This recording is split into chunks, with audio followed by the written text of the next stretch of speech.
So, ये जो discussion है ना, ये मेरे ख्याल से मरते दम तक हमारी खत्म नहीं होने वाली। नहीं, क्योंकि ये प्रॉब्लम्स मरते दम तक खत्म नहीं हो रही, क्योंकि हम इसे फिक्स करने को तैयार, हम प्रॉब्लम एक्नॉलेज करने को तैयार नहीं है। एक्सेप्टेंस नहीं है ना, जब तक आप एक्सेप्ट नहीं करेंगे तब तक आप चेंज कैसे नहीं लाएंगे। ये जो बात हमेशा लोग कहते हैं कि औरतों को क्या चाहिए यार, हर दफा जब भी औरत मार्च शुरू होता है, ठीक है, मैं तो अब ये कहती हूँ सब कुछ चाहिए।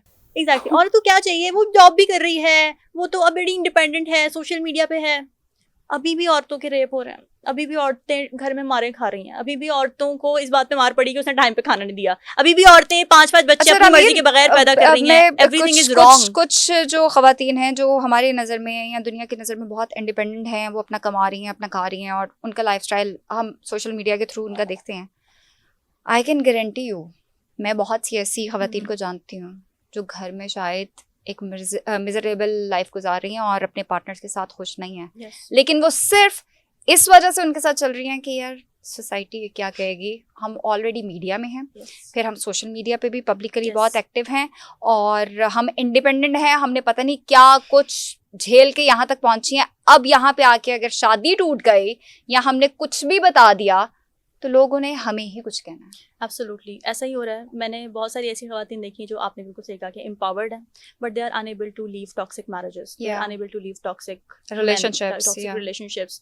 और इसमें एक रीज़न तो ये है कि सोसाइटी क्या कहेगी, एक रीज़न ये भी है कि कुछ ख़वातीन ने जिन्होंने अपनी मर्जी से शादी की होती है, उन पे प्रेशर होता है, माँ बाप भी एक्सेप्ट नहीं ना करते कि अपनी मर्जी से की थी और करो अपनी मर्जी से शादी। अच्छा, उन्हीं माँ बाप की मर्जी से की हुई शादियों में जब डिजास्टर मचता तो कभी भी वो रिस्पॉन्सिबिलिटी क्लेम नहीं करते कि हाँ यार हमसे गलती हो गई, हमें माफ कर दो, कभी भी नहीं कहेंगे। लेकिन अगर एक औरत ने अपनी मर्जी से शादी की है या एक बंदे ने अपनी मर्जी से शादी, ये जेंडर मसला भी नहीं है, बंदे ने भी अगर अपनी मर्जी से शादी की है, उसको कोई इशू आ गया उसके अंदर, और कर, मना किया था, बोला था और करो अपनी मर्जी से शादी। बेटा माँ बाप की माननी चाहिए भाई। माँ बाप, ये पेरेंटिंग एक अलग टॉपिक है, उस पर तो किसी और दिन हम पॉडकास्ट करेंगे। ऐसे टॉपिक्स हैं। माँ बाप की जिंदगी में क्या सब कुछ सही हुआ था हमेशा? हाँ, क्या उनके डिसीजंस फक अप नहीं हुए? मजे की बात ये है कि हमारे पेरेंट्स जो हमें शादियों के लिए कह रहे होते हैं, अब उम्र गुजरी जा रही है, शादी कर लो, आप लोगों ने शादी करके क्या उखाड़ लिया था? एग्जैक्टली। बट वो असल में ये है, this is love for misery, के ये हम दूसरों को भी तकलीफ दें, जो मैंने सही ट्रॉमा बॉन्डिंग किसी को तो कहते हैं ना, वो खुद भी एंजॉय कर रहे होते हैं, कहते हैं हम क्यों झेलें। So Ramin, these are the things कि वही बात अभी जो हम पहले कह रहे थे कि बातें इतनी ज्यादा हैं कि निकलती जाएंगी और ये स्टॉप नहीं हो पा रही है कहीं पे भी। क्या हल है?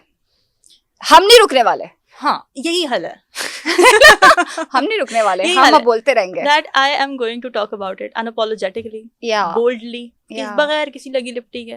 मुझे करना है ऑफेंड इस मुआशरे को, मैं करना चाहती हूँ ऑफेंड उन मर्दों को जो कि डिस्क्रेडिट कर देते हैं औरतों की सफरिंग को। मैं उठाना चाहती हूँ आवाज मर्दों के लिए भी, लेकिन अगर वो औरतों के लिए आवाज उठाएं सिर्फ उसी सूरत में, Exactly. कंडीशनल है मेरी सपोर्ट। हाँ, same, you cannot recognize my problems, I don't care about your अगर आप problems. मेरी परवाह नहीं कर रहे हो या मेरी केयर नहीं कर रहे हो तो सॉरी, मैं आपकी नहीं कर सकती। Yes, never, and that's never, it. Yeah, मुझे exactly. हर वो चीज चाहिए जो मैं चाहती हूँ अपनी लाइफ में, और इसका मतलब वल्गैरिटी या कुछ नहीं है। आपकी जहनों की वल्गैरिटी है यार। हाँ, जैसे तो वर्ड सुनते ही ना इनके दिमाग में बिपाशा बासु शायद आ जाती है, वो मूवी आ जाती है। मैं उसके भी अगेंस्ट नहीं हूँ भाई, वो उसकी चॉइस है, जो मर्जी करो। अभी वो माशाल्लाह हैप्पीली मैरिड लाइफ गुजार रही है। मतलब it has great intimate emotions, and आप इंटीमेट इमोशंस से घबराते हैं शायद, ये पता नहीं क्या प्रॉब्लम है आपका। आप सप्रेस्ड सेक्सुअलिटी, हाँ आपकी सेक्सुअलिटी असल में सप्रेस्ड है, ठीक है। प्रॉब्लम यही है कि आपने अपनी जिंदगी में खुशी नहीं देखी किसी भी किस्म की, तो आप किसी दूसरे को खुश देखना भी नहीं चाहते। You hate happiness of anyone else.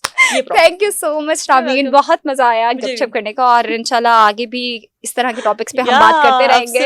Thank you. और मुझे लगता है कि ऑफेंड तो आप लोग होने वाले हैं, होते रहें। अल्लाह हाफिज।